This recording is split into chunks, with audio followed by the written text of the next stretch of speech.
Hi there everyone, Visual Pony here. Since 2013 I've been writing and narrating stories for you guys, and in the course of my work on YouTube some of you guys have asked me for advice about writing. Some others have asked me why I was refusing to read their stories. Now in this video I will attempt to answer all those questions once and for all. But this video is not supposed to be a simple video response to all of you. No! This video is supposed to give all of you aspiring fanfiction authors some advice that might help you improve your work or help you to get started. For all of you who are unfamiliar with my work, I will warn you beforehand. I'll mention My Little Pony here and there since I'm most familiar with fanfictions from that particular fandom. The things I will show you in this video, however, do apply to most, if not all, writing. So, let's begin, shall we? Since I like to structure my videos, here is a little table of contents. Number 1. Tools for writing. Number 2. Do's and don'ts.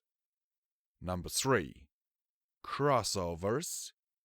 Number 4. Getting your story read or narrated.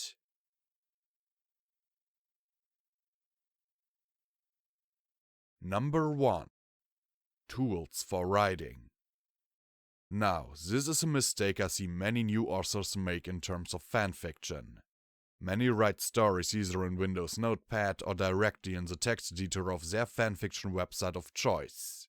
Let's have a look at the fanfiction.net text editor as an example. Now, as you can see here, there are a few options. We can change the alignment of the chosen text, change the text color and other things. What you will not find in such a text editor is a spell check. Especially if you are, like me, not a native speaker, you will want that function.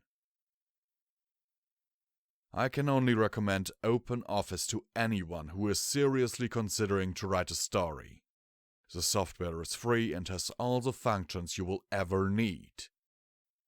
To show you, I have prepared a little text that belongs to one of my own stories in the making.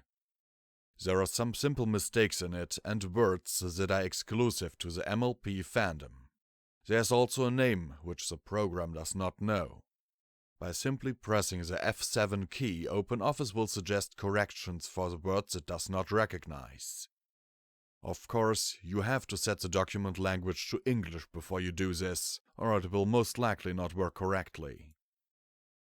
On other notes, if you're writing in another language than English, you have to, of course, set the program or text language to that particular language. Otherwise it won't work.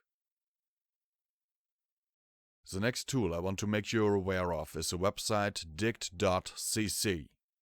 If you need a word but can't quite remember the English translation, dict.cc is a website that will help you. It can translate words from many different languages. Do's and don'ts. Okay, this section is rather short, but nonetheless important. Oftentimes I do see stories with great ideas, but that are never finished. It is quite a shame that so many authors get discouraged or simply lose interest in their stories. I know I'm guilty of this.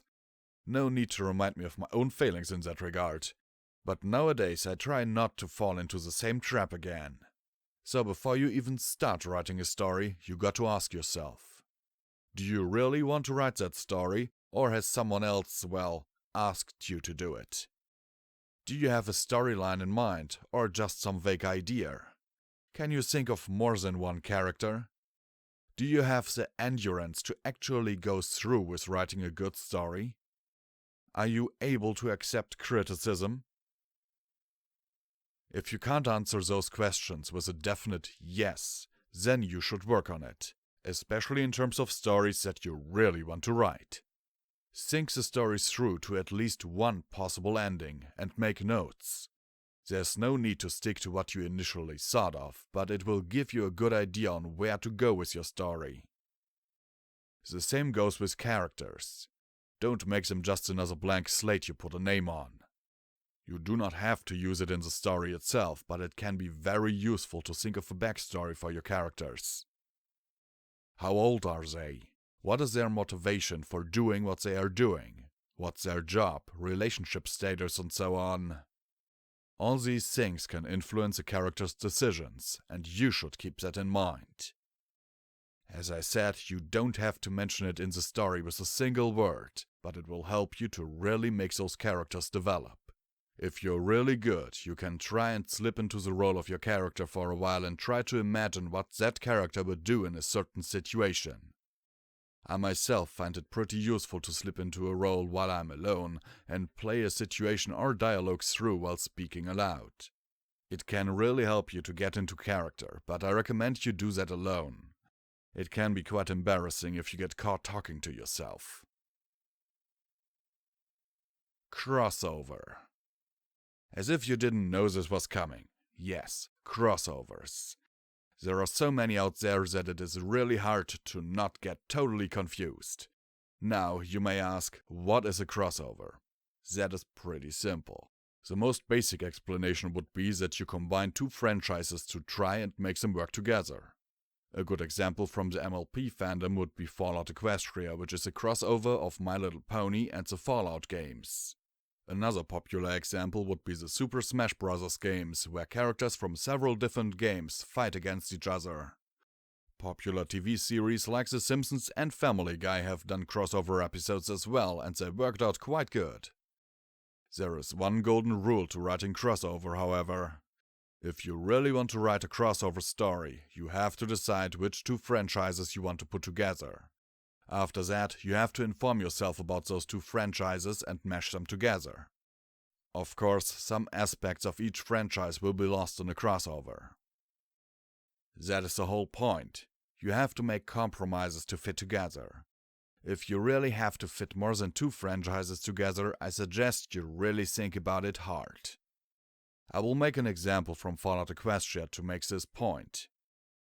As I stated above, Fallout Equestria is a crossover between Fallout and My Little Pony. As we all know, ponies cannot carry a gun in their hooves, much less pull a trigger with them. Yet the author of that story has given her crossover a lot of thought. This detail was solved by thinking about how a pony would hold a gun and fire it. The result were weapons with mouth grips and tongue triggers. Other, bigger weapons were made into back-mounted battle saddles. That is the kind of thought that has to go into a crossover. What can make your crossover work? How would a character from one franchise react to something from the other? How would you work an item that maybe isn't related to the other franchise? How would, maybe, Homer Simpson react to Brian, the talking dog from Family Guy? Something like that. Crossovers can be fun, but only if they are done well. If they are executed poorly, you will most likely not have much fun writing it or get a lot of negative feedback. And now to the last point. Getting your story narrated and read. Now, this might be interesting for some of you. I can, of course, not speak for other narrators on YouTube, but I want to point out some things that will make me think twice or even thrice before I accept a story.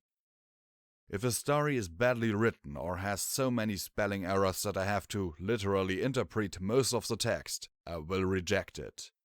OpenOffice can help you with spelling and editors can help you with grammar and phrasing. There's no excuse to release stuff that will make narrators rip out their hair in frustration. If you are not finding an editor out there, go ahead and read the story to yourself aloud. That will help you to weed out a lot of mistakes, believe me. Don't skim over your paragraphs because you think you know the story because you have written it yourself. Read it slowly, sentence by sentence. That will definitely help you weed out a lot of mistakes. Formatting is another issue. A wall of text, as you can see on the screen now, is hard to narrate and confusing.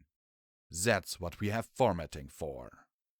You can see what I mean on the screen. Starting a dialogue after pressing tab once, you can make the reader and the narrator aware that there is a dialogue or thought starting.